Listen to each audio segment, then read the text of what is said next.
So if you looked at some of the LinkedIn posts over the past couple of years, from content creators and podcasters, YouTube channels, what have you, you'll begin to notice a lot of negativity towards Agile and in particular scaled Agile. If you look at what I'll call the indifference to middle management, as well as the proliferation of AI, you'll begin to think that Agile has one foot in the grave and one foot on the banana peel. But today we're going to talk about the fact that that's probably not true, or couldn't be further from the truth. We're going to look at the most in-demand careers in Agile, specifically the 5 most in-demand careers in Agile for 2026. So stick around.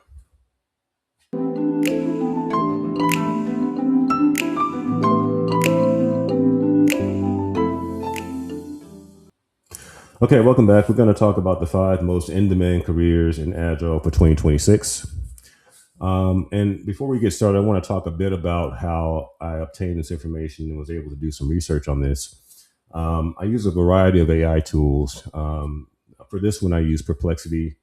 And I wanted to hone in on a few different data points, specifically 4 different data points here. So for each one of these roles, I wanted to explore the average salary, also the salary range, and the growth potential of growth percentage, because in some cases I got an actual percentage, in some cases I didn't. So, and then also the key certifications needed to get into the role. In addition to that, I want to add a little bit of color in terms of key attributes and characteristics that would make a good fit for each one of these roles as well. Okay, so let's go ahead and get started.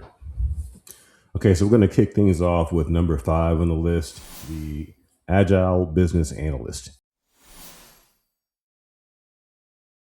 Let me start things off by saying I am not a business analyst, nor have I ever been one, but I do work with Agile quite a bit, and I have worked with a lot of business analysts. So let's see if we can kind of put the two together. So an Agile business analyst, from my point of view, is someone that is the interface or the liaison between the business stakeholder and the Scrum or Kanban teams that are actually executing the work.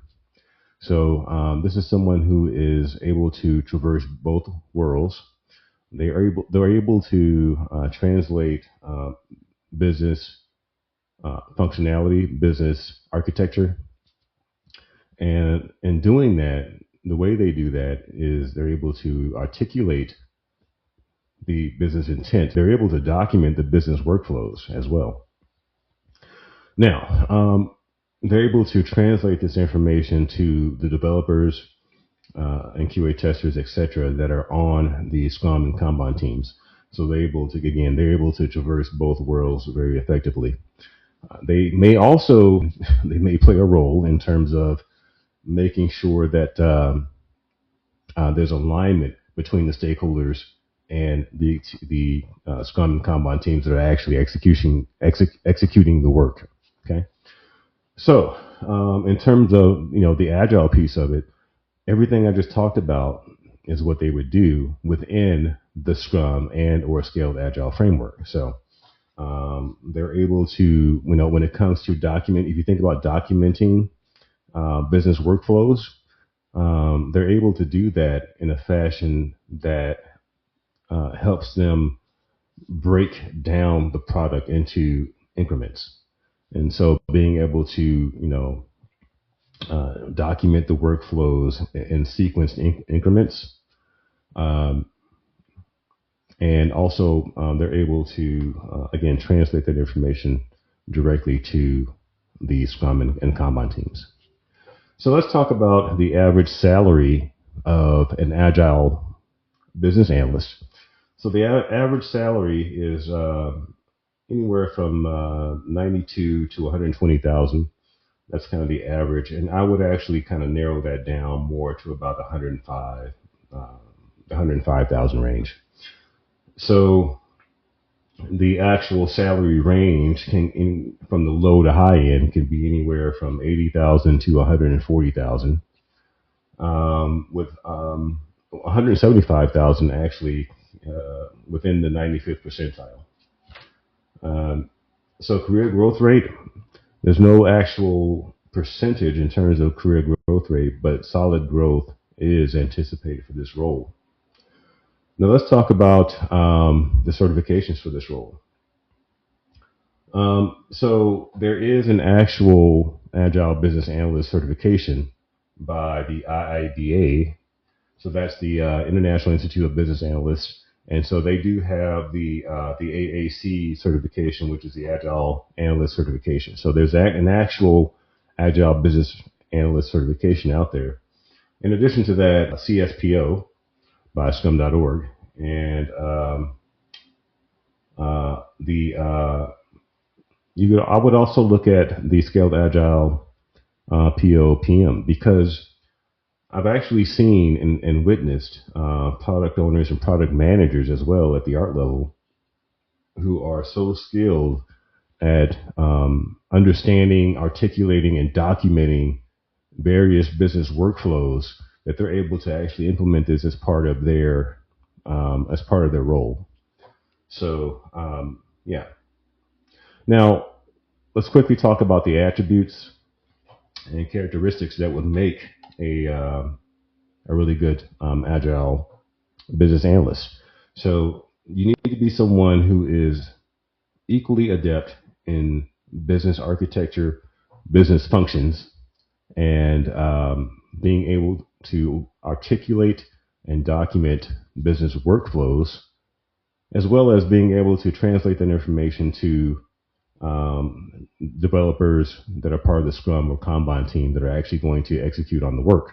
So you need to understand that for instance, if we need to call a service, that BA would need to be adept enough to understand that this is going to be a REST-based API call to an endpoint service, right? And so they need to have some. They don't need to be highly technically skilled, but they need to have some um, breadth in terms of being able to understand some of the technical components that would be needed to fulfill the workflow. Okay, so that's the Agile Business Analyst. Okay, so number four on the list is interesting. It's a combination of two different roles, but they're kind of clumped together. I don't know that I would have considered these two roles similar, but obviously others who put this data together think differently. But it's release train engineer and agile program manager. So release train engineer, and again, these are going to be oversimplified definitions here, but release train engineer is basically the coach of their train. They are the head scrum master of their agile release train. And obviously, they work within the Scaled Agile framework. They are coaches, mentors, servant leaders, facilitators. They do everything everything from ensuring that the agile release train is prepared for their PI planning. They ensure that the PI planning um, goes smoothly.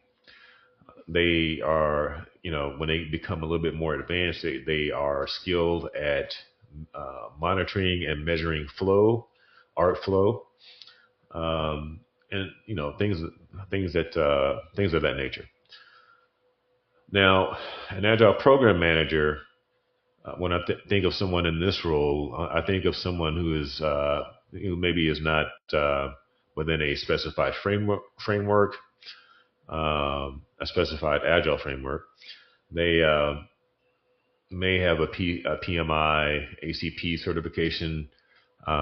They may have a waterfall background, and they may have been asked to lead multiple projects, um, and those projects may be done in increments. And so, so from there, you'll have someone who kind of walks into an agile program manager position. Uh, so let's kind of look at some of the stats here. So we'll start off with the salary range. Um, so the salary range here is, we'll start off with the average salary actually. And the average salary here is from 130 to 150. And so I would kind of put that, I would probably say 140 if I was going to pick a single number here. So around 140 seems to be the average of an agile release trained engineer.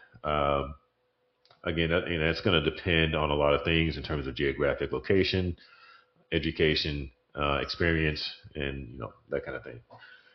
The salary range can start at the low end from 115 all the way up to 190K, and on when we look at the 95th percentile, we're looking at around 200K basically. Um, Career growth rate, not an actual number here, but career growth is strong for these trained engineers right now. Um, and one thing I'll add here as well is that I recently read the State of Agile report and also the state of Safe, and in both kind of mentioned the fact that a lot of companies and enterprises are, at least when we think about it, the essential safe level in terms of art, the essential safe configuration in terms of arts. Um, Once you kind of get beyond that, a lot of enterprises and companies are kind of looking at using a hybrid of different frameworks or coming up, with a customized version of, a scale framework like such as SAFe. So, but the demand for agile release trains and demand for RTEs remains strong, even with that. So, certifications and attributes that can help you get into this role. Obviously, the Scaled Agile RTE certification is what you're going to need to have. The thing is that there's a caveat with that, and you have to be nominated. And actually, when you look at the Scaled Agile roadmap, the implementation roadmap, the RTE certification, it's recommended that the RTE certification that comes after you've got some experience under your belt as an RTE, and you also have to be nominated to take that course. So, but uh, once you have that under your belt, that can definitely help. Now the question is, if you have to be nominated, and you typically, Scaled Agile typically suggests that the certification come after experience. How do you get the experience? Well, so that's where we kind of lean on our attributes. So what are those attributes that can help you become a release trained engineer? So a few things that I'll mention here. Number one, first off, if you are a seasoned Scrum Master, you've got some years under your belt, a few years under your belt, it shouldn't be an issue for you to take on a second or even a third team. So whenever the opportunity presents itself for you to do that, I would say definitely take advantage of that. Uh, if you're not part of an agile release train in particular, that will definitely help. If you are part of an agile release train and you got some PI planning, PI plannings under your belt, um, shadow your RTE, especially if you have a very competent RTE. Shadow that RTE. Look for opportunities to uh, facilitate some of the art ceremonies um, when that RTE is absent. Also, I would say in terms of certifications, the Advanced Scrum Master from SAFe is definitely one you want to get, and that's an indication that you're ready for that next level as well, right? And if you're not a Scrum Master, and let's say you're an IT project manager, I also mention the PMI ACP, which is another route to get there. But that I talked about that in terms of the Agile Program Manager. Okay, so that is the release trained engineer and Agile Program Manager at number 4. Okay, so moving right along into number 3. Number 3 is Agile Coach. And this is one that's sort of near and dear to me since I am one. I've been a Scrum Master and a release trained engineer as well. but I do enjoy the role of Agile coach. And so, what is an Agile coach and what do they do exactly? So, not to veer off too much into this, I will release another episode where I kind of go a little bit more in depth in the Agile coach role. But for now, we'll just keep it simple. An Agile coach can come in a lot of different flavors. You can be a Scrum Master and be the Agile coach of your Scrum team or teams. You can be a release train engineer and be the Agile coach of your Agile release train.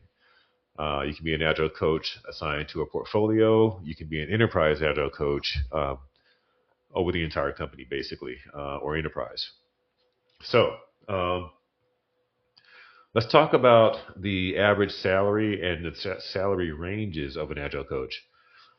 The average salary of an Agile coach is about 140 to 150. They give a kind of a small range here, but I would say 140 to 150 is the Agile coach average salary. The actual salary range itself on the low end and the 25th percentile is 110K up into the 95th percentile, which is around the 200K plus area. So now, um, let's talk about certifications for the Agile coach role. So again, a lot of different paths here. You can take the safe SPC, obviously. You can go the IC Agile route and take the ICP ACC as well. So there are a few different areas and ways to kind of get there. Some folks become Agile coaches just by simply having their PMI ACP as well. So all right, so there you go. Okay, now let's talk about some actual attributes that would make a good Agile coach and some that could help you get into this role. Okay, so as an Agile coach, you're going to need to know the differences between being a coach, being a mentor, um, being a facilitator. All these things are going to be, these are different roles that you're going to be playing. And obviously, you're going to be that servant leader as well, right?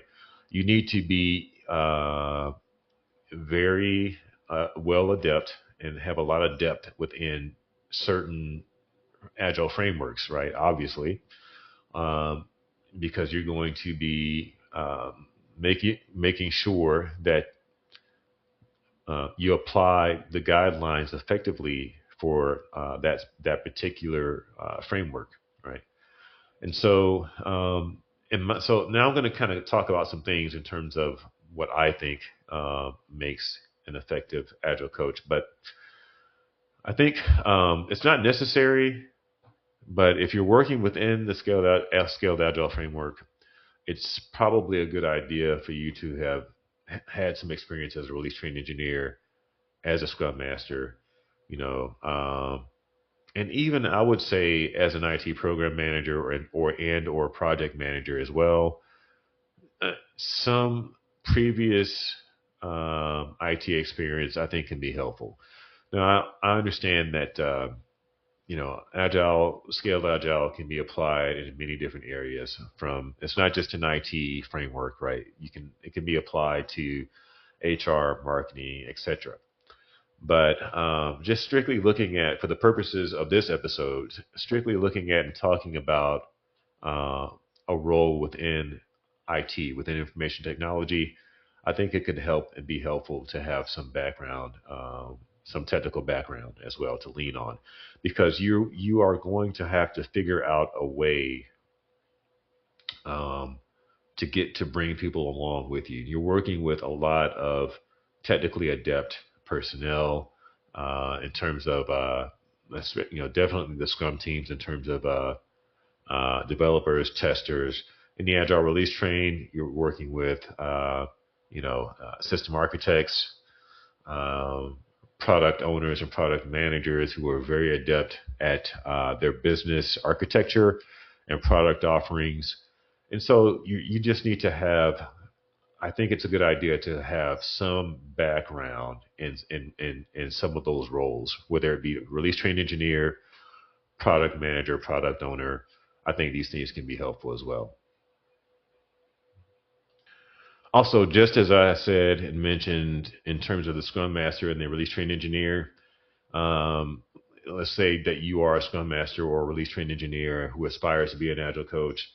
I would say if you have a very adept Agile coach, definitely and competent Agile coach, definitely shadow that person. Look for opportunities to assist with training, in particular when we're talking about a safe SPC. That is the trainer.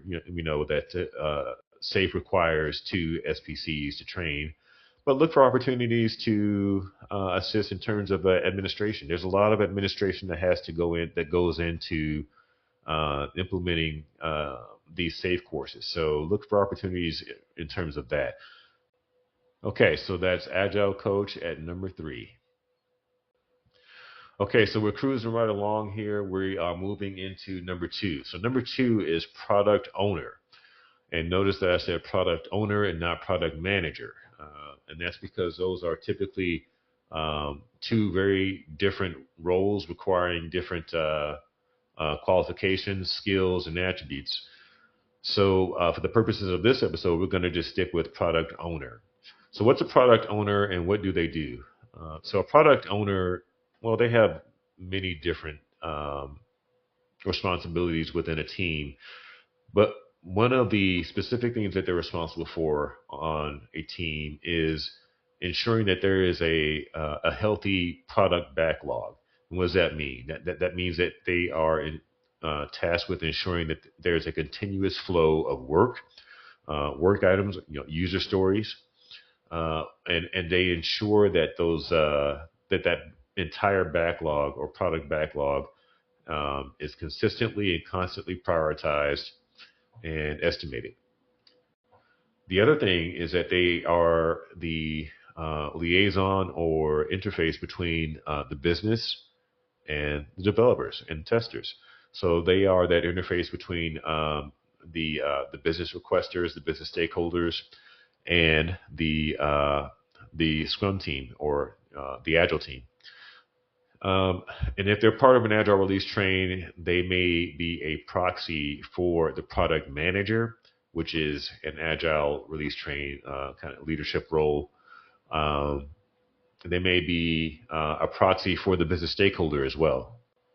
Okay, so the average salary for a product owner is going to be 120 to 125K. The salary range is going to be anything from 80K on the low end to 185K on the high end, and in some cases moving into that 200K plus area, depending on the company you're working for, geographic location, background, education, things like that. Okay, certifications. There's a few different routes to take here. So you have the Scrum.org, the PSPO. Scrum Alliance has the CSPO, and of course, Scaled Agile has the POPM. And if you're not familiar with these certifications, no worries. I will have some links down in the description area so that you can actually do some research on those. What attributes and skill sets and qualifications can help you get one of these roles or land one of these roles as a product owner? So the first thing that comes to mind for me is that you need to be an expert on whatever product or solution it is that you are responsible for. Almost nearly all the product owners that I have worked with and currently work with at this point now they are intimately familiar with their product and with their solution, to the point that they can actually even become the business analyst for their teams. They're able to draw out intricate workflows and really actually have really good conversations with the development team and testers. And they can also go back and relate to the business stakeholders and requesters on that end as well. So they're really adept at the product and the solution. First and foremost, they are they have some knowledge and breadth and even depth in a lot of cases in terms of uh, the framework that they're working within, whether it be Scrum, Scaled Agile, what have you. And so they understand, that they're tasked with managing the product backlog, making sure that product backlog stays healthy, making sure there's a continuous flow of work for the teams and things of that nature. Okay, so we've made it to number one, and the most in-demand agile role for 2026 is Scrum Master.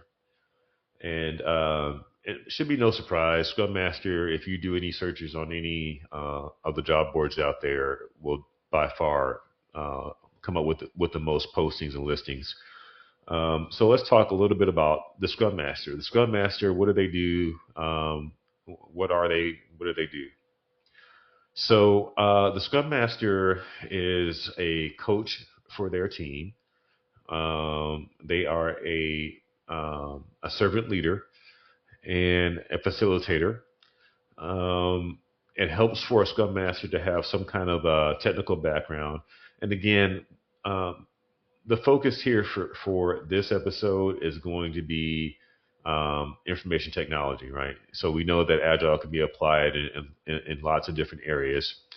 But specifically talking about information technology, so Scrum Master should have some kind of a technical background, so that they can relate with their developers and testers. Um, they are um, they're tasked with ensuring that uh, the team level, the Scrum meetings and Scrum ceremonies run smoothly.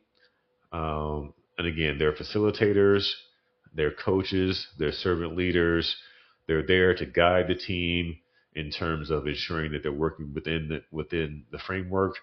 Um, Experienced Scrum Masters start to move into away from just being coordinators to looking at things like team flow and understanding how efficiently and effectively the teams are actually performing their work using metrics, using analytics, and things of that nature. And so they are, just as the release train engineer is the engine that drives that train, the Scrum Master is the engine that drives the team, right? And so they're very valuable member of the Scrum team. Okay, so let's talk about the salary. Okay, so the average salary for a Scrum Master is going to be about 120K. Um, the salary range from the low end is going to be anywhere from 90K up to 170K, and in some cases moving into the 180K area, depending on, again, as I said before, geographic location, the company you're working for, and other considerations. So let's talk about the certifications. Okay, certifications. Just as we talked about with the product owner, there are many many ways to get to this role. So the Scrum.org certification, which is the PSM, the Scrum Alliance is the CSM, and of course, SAFe has the Certified Scrum Master. SAFe has the SSM and the ASM. So a lot of different ways to kind of get into that role. So what are some of the attributes and skill sets that can help you get into this role as a Scrum Master? Um, so one thing is that you should definitely be um, you know very adept in terms of your understanding of Agile, Scrum, and I would say Kanban as well, and other frameworks of that that are other related frameworks, right? In addition, you definitely want to help guide the team to their own answers and solutions rather than be the person to want to constantly and consistently provide those answers, right? So you want to be that true servant leader for the team, and you should have some facilitation skills. And facilitation doesn't mean you just set up a meeting. It means that you are making sure that the meeting has a purpose. They're people understand, the attendees of the meeting understand the inputs and the outputs of the meeting. You keep the flow of the meeting going. You make sure that the team doesn't veer off into tangents and things like that, right? So that's another role that the Scrum Master plays. So that is the Scrum Master role at number one. Okay, so that's a look at the top five most in-demand Agile careers for 2026.